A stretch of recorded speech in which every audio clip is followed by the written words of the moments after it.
Awuzwa-ke salibonani lapha elibukele emhlabeni wonke jikelele sihlangana kuhlelo ngisakhumbula ngolesihlanu lolu hlelo ngalilalela loba ngasiphi isikhathi ngoba lukhona ku-YouTube la landela Ezra Jesus Banda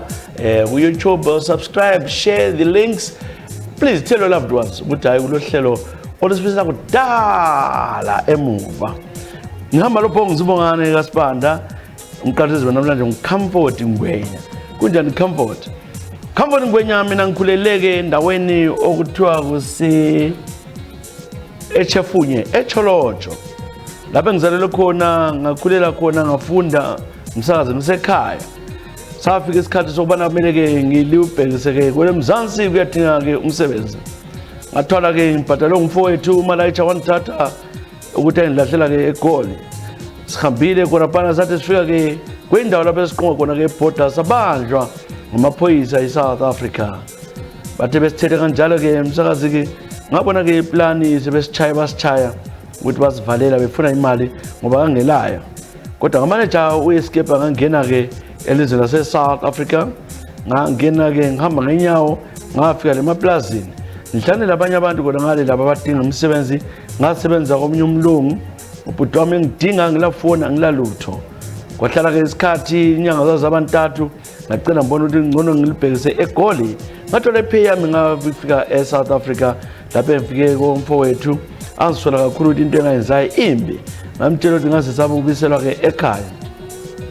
ngihlale lo mfowethu sihlala endaweni ke uthiwa kuse Uvel lapho ngacela ngithola umsebenzi kwenye ke i-restaurant ngisebenzile kule restaurant okweminyaka ke emibili ilanga soze likhohlwe kulapho ke ngathi ngifika ke endlini ngathola ke umfazi omfowethu ke evele ganga umfowethu wayehamba ekhaya ngoba mama ngizwa kuhle umfowethu wache unkosikazi wakhe ngangimtshela ngiyitshelini lami ke eSoweto kwenza lokho angisahamba ngakhona ngabele endlini ngathola umngane kabhuti wami uMalayicha ke bese bedroom lomfazi kamfowethu kwaba lothuli ngalwa kabuhlungu ngase ngimlimaza lo muntu ke unkazana kwambophisa waqama manje ukuthi athe sidlalele sitting room mina bathole belalana umfowethu wayezwa le ndaba wajika ke wachuma ekhaya egula wazobuya ngomxoxela sonke story wabuza ukuthi ke undayi bedinga vele endlini yikucina ke sesiyahlasela ke umfazi wacha ke umfazi wambulala kodwa mplenya ngabantu ukuthi mina bulalayo mina ngabotshwa kodwa ngihlala ngakhule ejele ngakhitshwa umfowethu wagejwa 15 years angeke ukhohlele losuku ke chisa undayi na ophandle kuyubana ke nguye owabulalisa ke umamdala ngokuthi ahambe besiyalala laye ngemva kwabhuti wami ngiyaxolisa ke ngoba into leke izwisa ubuhlungu ikwe ngubhaleke ukuningi kangachisa ngicela ungitshele ke ingoma ekaYvonne Chaka Chaka loba yipi ethi umqombothi kulesizathu ngikhetha ingoma ethi umqombothi ngiyathola nomqombothi angithole lapha umqombothi woza umqombothi kumbe ngathola ngangayiboni ukuchala uMotherland nxa uMotherland ngekho ngicela ngene kwezingoma sibone list yakho 22 songs ozikhethileka abathi ngaswela even one engakujabulisa bona ngathi ngayithola eyodwa engakujabulisa lo Brenda Fassie umkhethile wakhetha labo Splash wakhetha ingoma endinganeni ozikhethileka kuhlelo lolu ke bona kuchele ke enye yezingoma engakujabulisa namhlanje xa libhala ke izingoma eziningi njengomfowethu ukhetheza abaningi but ungasenani ngiyakutholela wana ngeke ngikuchele zonke uthi uphula sangoma la umkhethile ukhona yena uphula sangoma sibona ukuthi siyamthola yena uphula sangoma lapha phula sangoma angazi uphula sangoma wakho ukuthi umfunelane ngoba ngiyithola yena sibone aleyile kozene yesplash ulokozene uphula sangoma wakho esplash yekela sikusukumisele ingoma yakhona kuhlelo sakhumbula kathi into yamlinda ke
Naso ingoma emnandi lapha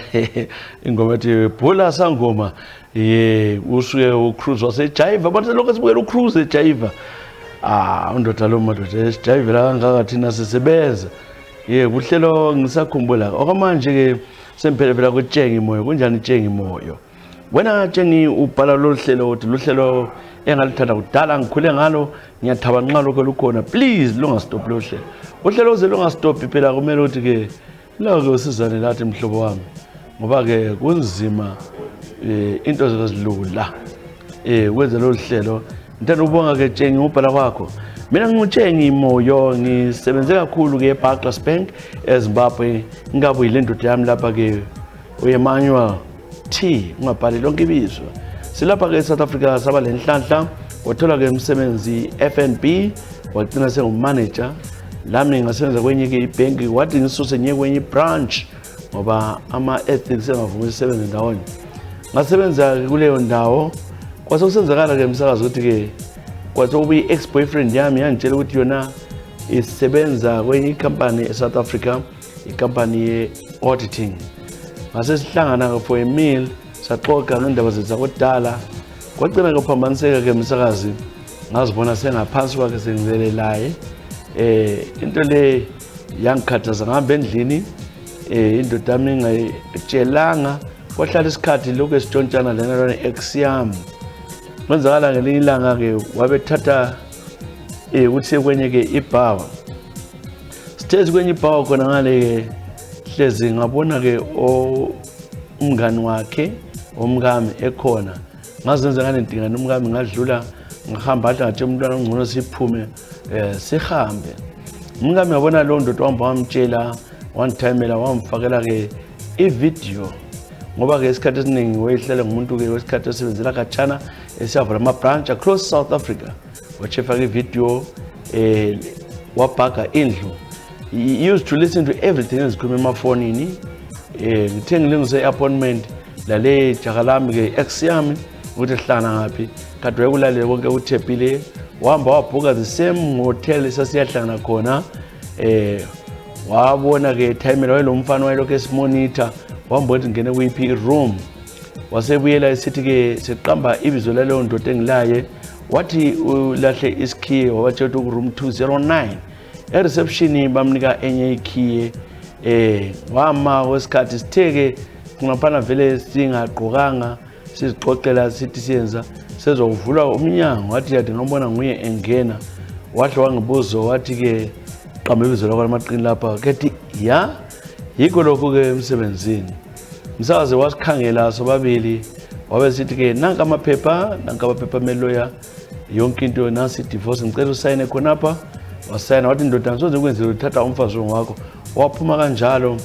ngehluleka lokuthini ngazichemela umsakazi ngovalo ngahawula ngasothi nyabuyela njani endlini ngoba wahamba endlini ngathi ngihamba endlini sihamba labantu azange ngibuze lutho wangitshela ukuthi unika 7 days to vacate wangixoxa kanjalo sehlukana kanjalo ngibuhlungu ngoba ke lo muntu engambaleke kuyo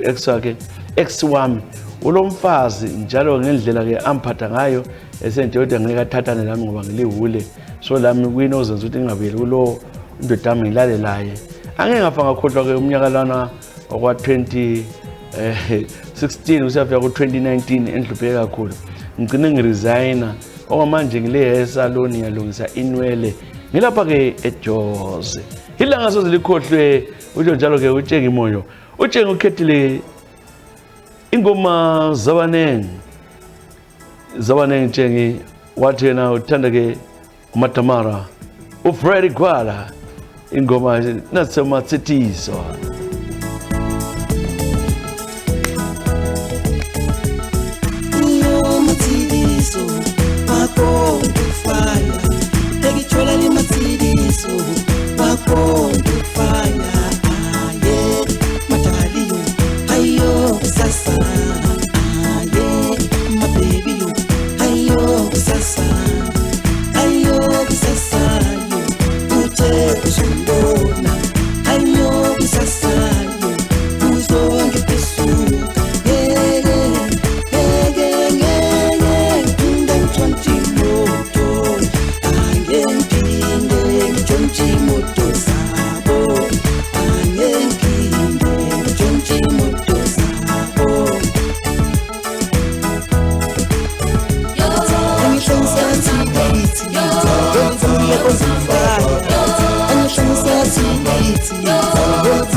Sasa, yo,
Freddy Kwala ingoma thini mathini so sichaleke utshenga imoyo walahle ke umtshato ke ndaba yegwayi ubuya busulunywe yini udlalele kuhle nje uthi manje ukuthi kathi it's a big mistake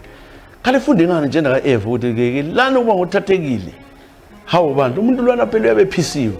acabanga ukuthi manje ke ngeqedela ubuhlungu bami kuwe wona la usuwe ha so kuyikho gender ka Eva please think first of all qala ubona ukuthi umuntu nxa ukuphosela ilizwi kambe akukhona nokumthumayo uphisiwe yini umuntu lo ufuna uzochithela idoda yakhe kimi ngoba ngapha ukuthi hayi lapha vuliyani Lord vuliyani uhambe kule pesi vuliyani ulande uthi umuhle umbelandele izinqe zakho uzaphela du CV chai 1000 uthi ayi onzile umnyama ngakade ngaloyo hayi amadoda akhuluma baba thole nazi indoda efuna ukuthatha sikhuluma ukuthi ubongani wachaya ubani wachaya kambe ule ndoda engafuna ifile engaka yabantu ipackage engaka ukuthi lo bantu abadlula bonke laba chayigedi bedlule bechaya abanye bekhuta abanye bechaya hakhona siphathe kahle dadewethu Ngwadi nxa unomuntu wakho ombona la uthembekile qinisela nxa ubona lohlanya kakenzi chiya hayi ukuthi mana ngiqilela mvulela omnyango lokucela ubona ungene isivalo singasabambi baswap yeah siyaphambili ngaloko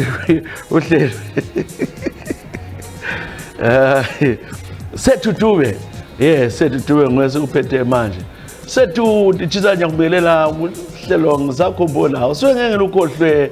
kulapho ke esavele sangena kwenye ke amashop amaningi sashaka impahla thina besikhipha lapha impahla eziningi ivideo yami lake layibona and chiza ngifuna ukutholisisa ngoba wayiposta wayiposta mhla sithatha ke eshop izinto zathela umlungu ke esikhwameni imali esazikwenzeka ukuthi ke labangani bami sibathathu asoze baqambe ngoba wesikhathi ngeke bajabule nxa ngabaqamba emoyeni lapha ke South Africa singena ama supermarket amakhulu ezitolo masibona ke customer sizenze lathi ke sifuna ukuthenga sondelana umuntu sesibathathu omunye ukhangele isecret omunye ukhangele ukuthi akula umuntu ozana ngimsondelele kakhulu ke bantwini abadala labangani bakhulile ngoba abantu bakhona bananzelele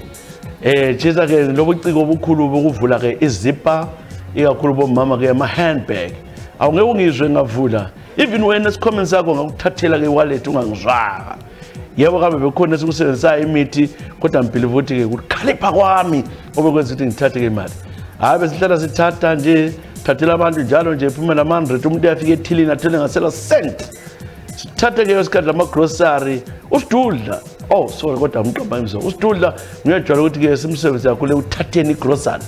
mase sifuna igrocery yangikhaya ke ngoba usidudla sasimtrainer nxa sendlini sifake ke i5 liters yamanzi amagaloni ayi2 abambe ngemlenzi yakhe agqoke isigqoko eside aphumelayo sasaqasa ungena emashop bese ngathenga igrocery sathatha ke siyibuthi grocery like that senza kakhulu usidudla sihambe ke siye kudla siphinde sithathe imali ebantwini siphile ngakho sibhadala ke labo mastanda ke imali rent amadoda sasilawo sasibona kasincede ngalutho kwenzakala ke lilanga ngathi ke ecamera ke sibhekile nanko sesitrenda ukubotsha kwami Chisa wamfaka ejele ngevideo yakho mntakasibanda kodwa ke ngiyabonga ngoba ngingenile ke ejele kodwa mphumeze ngingcono ngagqwetha 2 years hayi kade sengumuntu othandazayo ngathiyana lakho sengithole lo msebenzi ngenzela mhlophe yimi ke uSethu Dube asoze ngafanga ukukhohlwa ke impilo yami ibinzima kakhulu ke umngane wami ke omunye ke siwasilo baleka wayekhaya ephumejele wathi igoli kasayikwanisi eSun City yayinzima kakhulu kithi ngoba situnywa lapha sisilwa kusenziwe izinto ezingayisizo madoda siyabonga ke ngicela ungitshelele izingoma ungabhala lawe ngapha siyakuchayela ingoma yakho efunayo usibona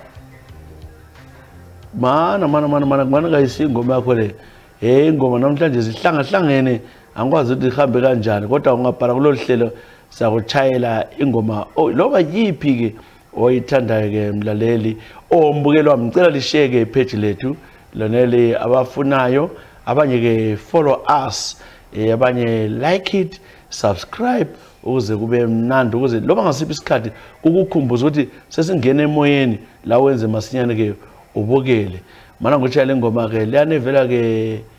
uthe wena kumdu. I think I told why you for me. Nasi ngitholile Roma Sharplan. Why you for me? Why wena for umuntu wami? Siyekelile sethu.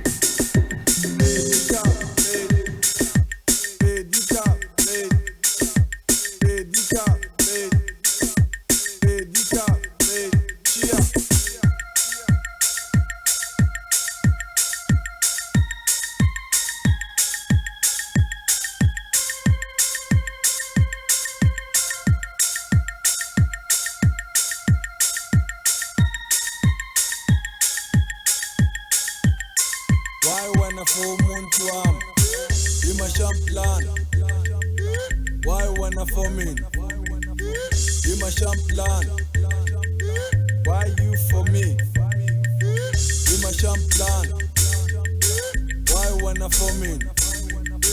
Be my champion. Why you for me?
Why wanna for umuntu wami?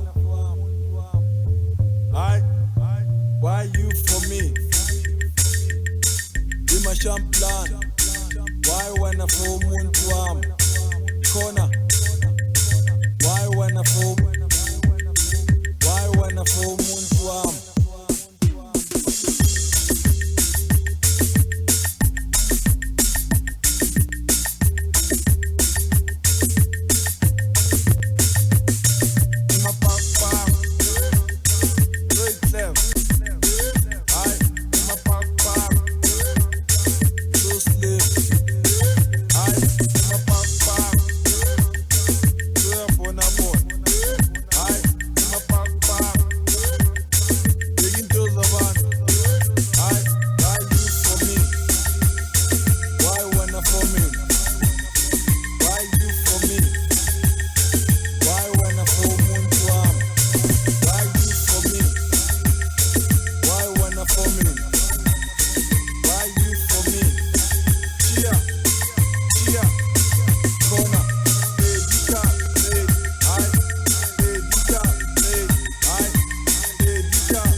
Plan, digging those around.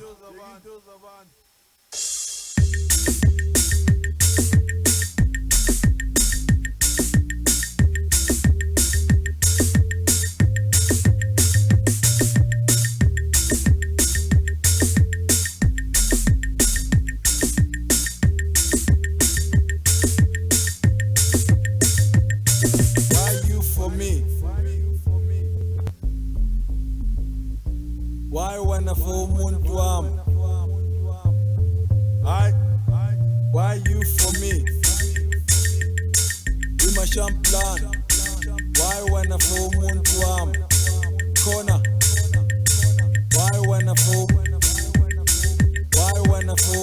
wami?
Why wena for umuntu wami mashamplana sethi dube besitshele wena lengoma uyizwe lawo ukuhlelo ngisakhumbula ngisanda kustopa Chad Petro manje sengiphethe ke umbukeli wethu Joseph umlaleli wethu Joseph Khanda kunjani Joseph Khanda Bila ngitabuka ngase Park Bridge kuna pana ngisebenza ke ethanela le Park Bridge engcolileyo engalathi namavende sesalahlwa asiboni liphende Khanda ngisebenza kwaphana ke Park Bridge kukhona okuningi okwenzakalayo lapha ke Chisa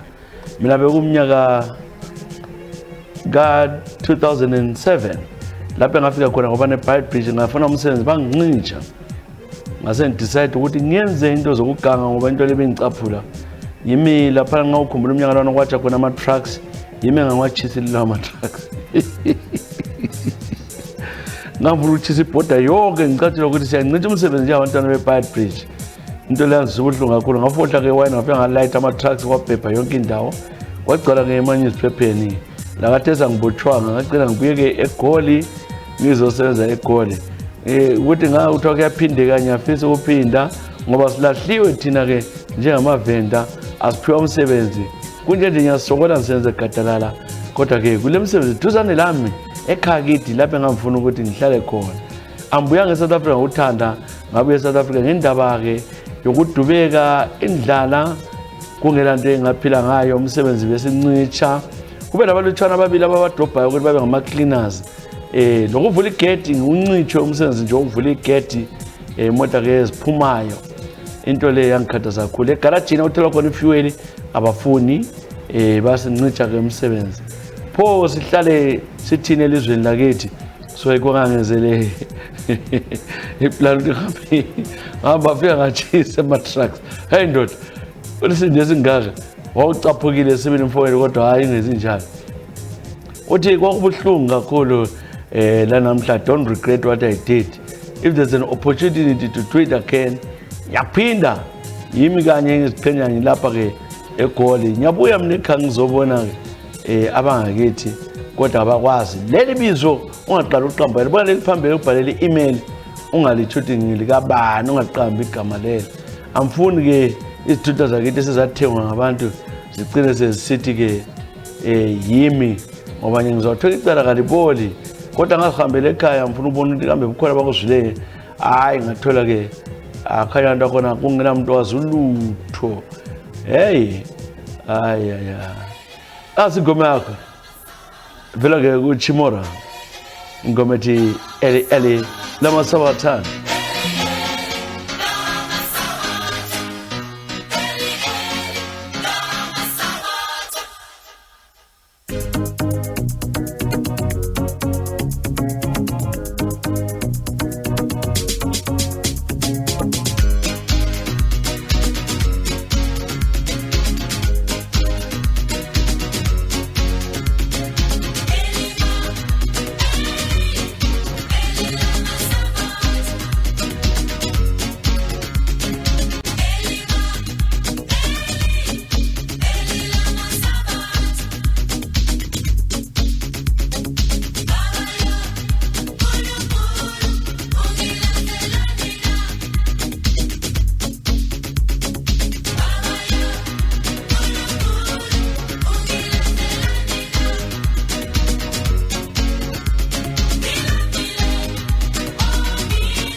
Eli lama sabathan ke vela ke Chimoro, the Bears of Chimoro produced by Chico Selo Twala. Ingoma sithi Eli sitshela ke Joseph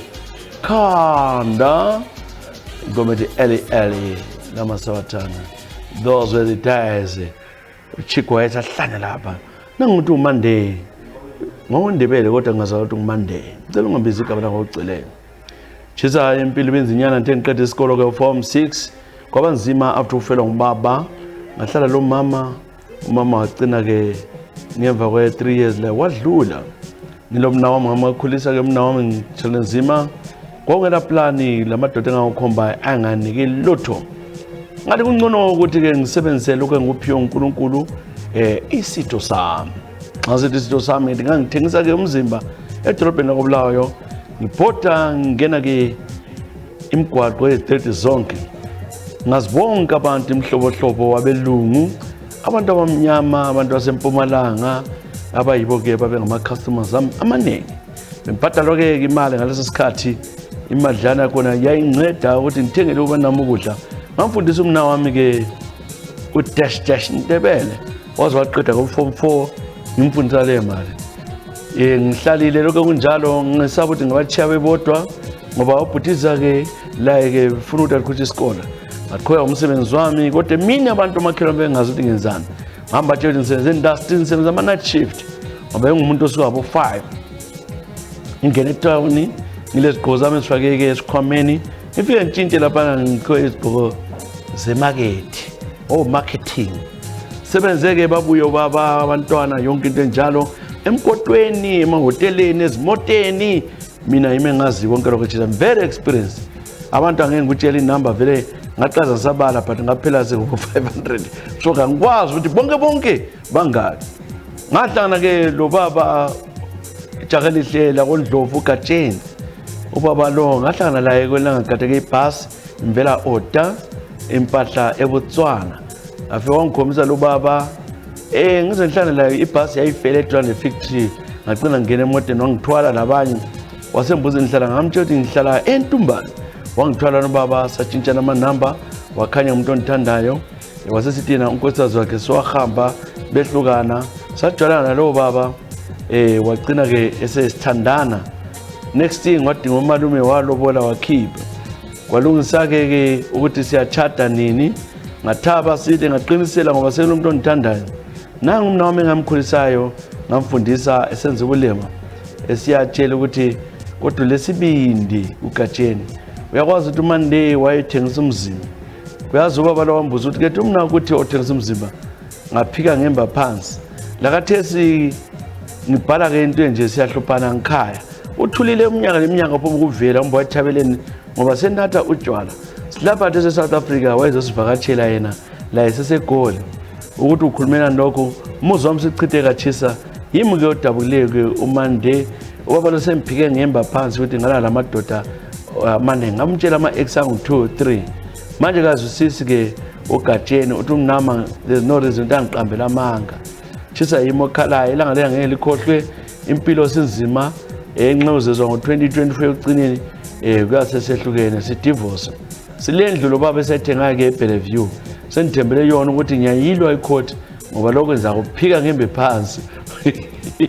ukuthi vele ngangathengisa umzimba nasi ingoma ithandayo ke evela ke uDalo Mkhize mphenendile kathi mina wakhe waswa kwathini abantu wonke umuntu nje ke ule history kambe ukhona ngela history kambe ukhona umuntu othi uphume eqandeni angazi lutho even ubungana la history khona wonke umuntu la history how come on uzamthatha lawo bungana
phela injili ingoma ke ehlakazayo vela ke kudala umkhisi ijale ke umande mande ke sefuna umotsha ke mna kamfundisayo ngesikhali sakhe lesiphethe ngaphansi wamdingela ko uyazi umphandela esenza liyanto sefundisa iqidi noma sezodiliza sethi yakwazi leso sikhali sesayenza ukuthi ay mana ke mbambe evela ke udumezweni sayi ngabe komoyo kanje yebo sayi Vuma Balanda kunjani idumezweni baba siyabonga ngohlelo mina ngibhala ngiseKapa eCape Town mina ngifike ngawe eCape Town umnyaka ka 2018 bensuka ke eGoli okwenzakalayo ukuthi ngilapha ke eCape Town ngisuke ngahlangana namajita ngiyakwazi ukuthi ke eGoli eCape Town akufani leGoli laba bantu abaningi bengamaXhosa lamaKhaladi la Cape Flats ngase ngiba befrienda sabangani laba bantu bamfundisa ke uphuza bengaphuzi kakhulu bemphuza kodwa bekuphuzwa yonke into lapho ngahlala eCape Town ngagcina sengekelele umsebenzi ngoba ngangivuka ngidaka isikhathi esiningi kuthe sokunjalo ke ngelinlanga labafana sahamba kwendaba mina ngangazi benzani kade babamba inkunzi ngithengi lapho ke ngilanga ngabona sokududuleka ababili ngathala uhlamvu ngapha ke isibunu limala ngavukela esibhedlela kade ngangizihambela nje ngenzanga lutho mina ngathwala ke lapha abantu bangula nakathi singilezinyalo lapha ngacela sengibotshiwe kwathiwa ikade sisenza ama robberies ngagojwa 5 years engayaziyo chisa ngisanda uphuma iCovid ngithole ngisejele ngithe ngiqeda lapho kwathiwa kumele ngibiselo ke ekhaya angizayi uzobuhlobo ngaka umfazi wami ke behlala esebenzela ke eGoli wahle wangala wathi into yangilandile khonale ke eCape Town ukuyabamba inkunzi ngibuyile ekhaya kodwa sengibuyelile eGoli kunzima umsenza nguthola umfazi uyangala ngiyakhala lapha ke mfaka sibanda ngiyaqhula nje lapha engadudula khona ngesalo ukuthi bazanithengisa ngizama ukuthi ngibambe lapha kusavumi dawu ngidubekile ngincediswe ngujaha loke uMandla ngiyonikeze i-address ngubhalele njabelele uhlelo lapha emkhukhuni wethu endaweni enje ungaqambi xa ungazwela umsebenzi mdaka baba ngicela ungisize yimo dubekile Dumezweni sayi uthole 33 awu sayi hey bakithi awuphomba ungene emakengeni sayi ungena nje yonke indawo akula muntu ozasibhilive istory sakho lesikhulumayo ukuthi vele ukuthi kuyenza irobbery uthi awazi lutho wena ubuthingane ke sayi sayi bakithi angikwazi ke mntaka baba nase ngobe vela kufanya na Dube ingoma esithi ke ekhaya yakhala mama ekhaya umfazi wahamba baba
Amadoda asibengilawo phoke lokhu kuhlupheka okungaka okwani wani wathi amadoda nangisele amadoda akasibekilawo konke lokhu kuhlupheka okungaka wani wathi mayo wakhe ngowesandla abe ngowenyawo ngabo yakubaleka wathi mayo wakhe ngowesandla abe ngowenyawo ngabo yakubaleka uyakhala umama khala umama ekhaya asambelele ekhaya bafowethu impilo yedorobheni yaphela asapheli ekhaya uyakhala umama ekhaya uyakhala umancube ekhaya wakhala usingaphi abomama udlala ekhaya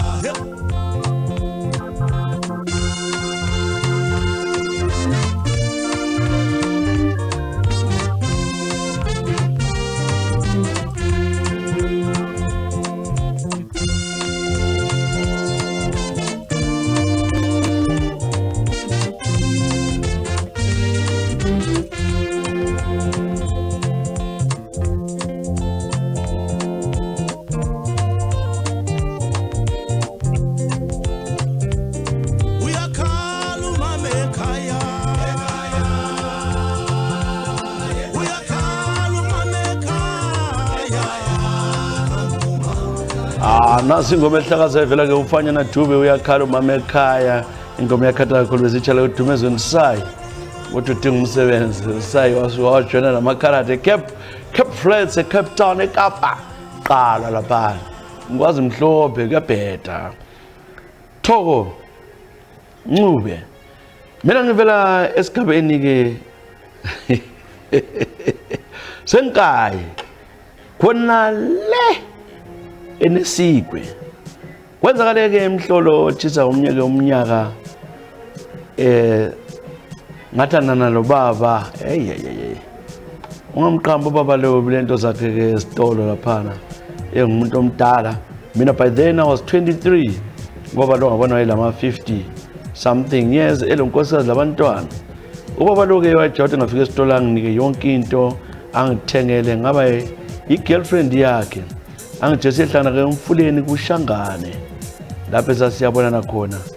wabuya ke wazolala lami ke emfuleni uShangane laphana echebechebeni kwenelanga ke lapha ke ubaba udash ngambona ukuthi lapha ungani ke ulokuginqa ukuthize ngani ke umuntu ofuna uphela umoya ngaqina ngani ngiyama ngoba ephezulu wami wabethi sebanjwe ke i-cramp zakazi ukuthi ngiphume njengoba bade umuntu omkhulu i-giant kababa abane ngakhuluma njalo bazabamazi ubaba lo beli giant wehle kusuma phezulu wami ke ngafuqela ngapha eside ngazi ngaphuma sengicela ke inhlabathi ngazama ukuthi ngizwe ukuthi ke uhamba njani baba ngagqoka ke impala zami ngela muntu othutshayo ubaba wathi ke esesihloko usuma ucela ngumsukumizi ngansara la laphana ke ngazama ukuthi ngimphendule ngimgqokise le brokwe yonke into ibrokwe ayifake enqagaleni ngalikhweza ngavala yonke into ukuthi ungabonakala ukukhona okhona manje mina ngicela konke lenhlabathi chisa ekhanda yonke into ngithalaza ngabona sokulo mfana othutshaye le ngase sithi bengitheza inkuni ubaba lapho uwile wagijima umfana ehlaba umkhosi ukuthi usakazibani uwele phansi laphana wabuya ke baba bamthwala baba abanye bamsukumisa bamsaka esibhedlela sathola ubaba ade sechawa yi-stroke bachaza ukuthi yenzeni ubaba wakhanya ubaba vele ngendlela agqoke ngayo wakusolela lami ngikho khona ngikubaleka kwami ekhaya ngisiza koBulawayo angizake ngibuyele ngathi ngeze eGoli ngiyasebenza emakitchen mina jisa ke abantu abami ngoba yangisa kakhulu ugcwele ekhaya kodwa ngapho zangabulala ubani hlanhla ubaba lo wasila kodwa uhamba nesigodo angifiki enkayini esigwe ngiphelela kobulawa imocatshileyo lapha ke eSouth Africa uThoko Ncube awuthoko uthi ke ubaba kambe kukhona yini ukuthi kukhona ukufika kwenye indawo ubunandaba uzwaya ngazakubuzwe emhlabeni kwavele kwa-affect inhliziyo nangubaba kuthiwa sechaya istroke wawungazi usithi wena ushaya inkani siyabonga ukuthi wasila kwaphoza wafa umuntu omdala kodwa ke inhlanhla ke kodwa socala phela lalise endaweni yena into embi ukuthi wawumntwana ukhomba umuntu omdala wesikhathi lawo ukhona okwenzayo ubaba engakujwayelanga kwasuka kwamphica kodwa ke hayi into ezenzakala phandle lapha kodwa ubona ngani nguwe asazi njalo kodwa ke lase kuchiye njalo nguThoko obhala la ubhala yakho ke incwadi ibuye Thoko ngizamile ukuthi ngingabala ama details angikholwa ukuthi bangambona ukuthi ngubani uqonqosela kakhulu wathi ngicela vele langasithabela ongalibali izwi lika baba hayi angilibalalanga ngibukelile lami ngachiya igama lakhe engalifanga uthe wena ingoma ozithandayo ezawo platform 1 ngingazi ukuthi siyayithola yini ingoma ngifuna ukena leyana kule ngoma eplatform engibona nihambelana lana leke sehlalo sakho ke